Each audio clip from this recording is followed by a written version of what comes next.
সিরাজগঞ্জ 3। এইখানে বাংলাদেশ খেলাফত মজলিসের পক্ষ থেকে, আমাদের 10 দলের পক্ষ থেকে এইখানে আমরা প্রার্থী করেছি জনাব মুফতি আব্দুর রউফ। তার মার্কা হচ্ছে রিক্সা।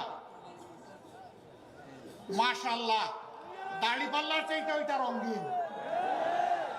এই রিক্সা মার্কাকে আপনারা সবাই মিলে বিজয়ী করবেন ইনশাআল্লাহ। তাকে আপনাদের কাছে আমানত হিসাবে রেখে গেলাম। ইনশাআল্লাহ তারা নির্বাচিত হলে আপনাদের আমানতের পাহারাদার হবে ইনশাআল্লাহ। মাশাআল্লাহ, এখানে ছিলেন আসলে আমাদের পক্ষ থেকে 1.5 বছর ডক্টর মৌলানা আব্দুস সামাদ। নিবিড়ভাবে দিন রাত কাজ করেছেন। আল্লাহ তার কুরবানিকে কবুল করুন। তিনি সংগঠনের সিদ্ধান্তকে অত্যন্ত সন্তুষ্ট চিত্তে মেনে নিয়েছেন। এর বিনিময়ে আল্লাহ তাআলা দুনিয়া এবং আখিরাত দুই জায়গায় তার মর্যাদা বাড়িয়ে দেন। রিকশা পাল্লা আছে, রায়গঞ্জ আছে, রিকশা পাল্লা চলে বলো, রিকশা পাল্লা, রিকশা পাল্লা। ভাই রে ভাই, আমাদের আরো 2 মিটিং বাকি এখনো। এরপরে সিরাজগঞ্জ 5 আসন, ওটা হইল বেলকুচি, আর আরেকটা কি জানি চৌহালি। ইয়েস, নদীর ওই পারে একটা, এই পারে একটা, মানে নদীর এপার ওপার সেতু বন্ধন করবেন ইনশাআল্লাহ আমাদের ভাই সাবেক জেলা আমির, সাবেক উপজেলা সফল উপজেলা চেয়ারম্যান জনাব আলী আলম, বিশিষ্ট শিক্ষাবিদ জনাব আলী আলম। তার হাতেও আমরা ইনসাফের প্রতি দাড়িপাল্লা তুলে দিলাম।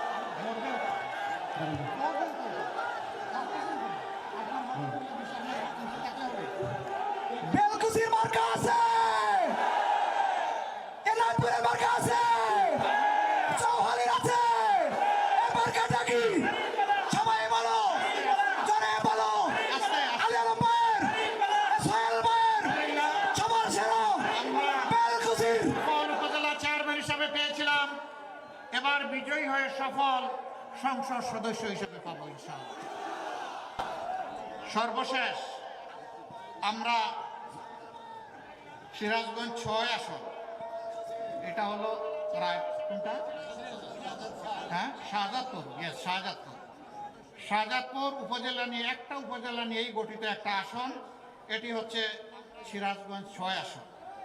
এখানেও আমাদের একজন ভাই জামাতে ইসলামীর দিন রাত উঁচু নিচু মাটিকে সমতল করেছেন, কিন্তু তিনিও সংগঠনের সিদ্ধান্ত মেনে নিয়ে ত্যাগ কুরবানি স্বীকার করেছেন।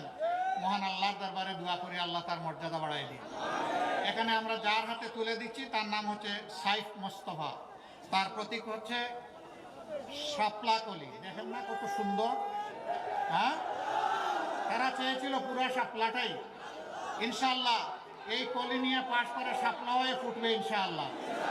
এবং সিরাজগঞ্জ শাহজাদপুরের মানুষের পক্ষে বলিষ্ঠ কণ্ঠস্বর হয়ে সে বাংলাদেশের জাতি এবং দেশের খেদমত করবে। আপনারা তার জন্য দোয়া করবেন।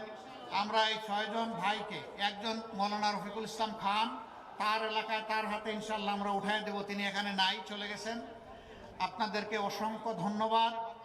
আপনারা মূল্যবান সময় কুরবানি করে এখানে এসেছেন।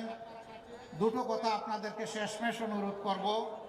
ময়দানে অনেকেই নির্বাচনী বক্তব্য নিয়ে নামবেন, অনেকে তাদের রুচি অনুযায়ী কথা বলবেন, আমাদেরকে সমালোচনা করবেন, আমাদেরকে গালি দিবেন। মেহেরবানি করে কেউ আপনারা কাউকে অপর কাউকে গালি দিবেন না। আমাদের মা বাবা আমাদেরকে ভদ্রতা শিখিয়েছেন। আমরা যদি কোনো সমালোচনা করি, যৌক্তিক সমালোচনা করব, কিন্তু কুৎসিত ভাষায় আমরা কাউকে গালি দেব না। 2 নম্বর, আমাদের এই ঐক্যের সূচনায় একটা ইসলামী দল আমরা একসাথে ছিলাম। যে কোনো কারণেই হোক, আজকে আমাদের ভাইয়েরা আমাদের সাথে নাই। যাদেরকে জীবনে একবার ভাই বলেছি, ইনশাল্লাহ তারা ভাই হয়ে থাকবেন। তারা চলে যাওয়ার পরে তাদের প্রতি সম্মান প্রদর্শন করার সামান্য আমরা চেষ্টা করেছি। তারা একসাথে আমাদের সাথে সবাই মিলে আমরা যদি 10 দল থাকতে পারতাম, এটি আমাদের জন্য মহা আনন্দের হতো। তাদের কেউ যদি আপনাদেরকে কিছু বলেন, আমি আশা করি বলবেন না। যদি বলেন, শুধুই তাদের জন্য দোয়া করবেন, অন্য কিছু করা যাবে না। আমি যা বলেছি ক্লিয়ার আপনাদের কাছে? আমি আশা করি আমার বক্তব্য আমি স্পষ্ট করতে পেরেছি। আমি আশা করব যে আপনারা এই বক্তব্যের সম্মান রক্ষা করবেন। আল্লাহ হাফেজ। বাংলাদেশ জিন্দাবাদ। 10 দলীয় নির্বাচনী ঐক্য জিন্দাবাদ। আসসালামু আলাইকুম। আমি যা বলেছি ক্লিয়ার আপনাদের কাছে? আমি আশা করি আমার বক্তব্য আমি স্পষ্ট করতে পেরেছি।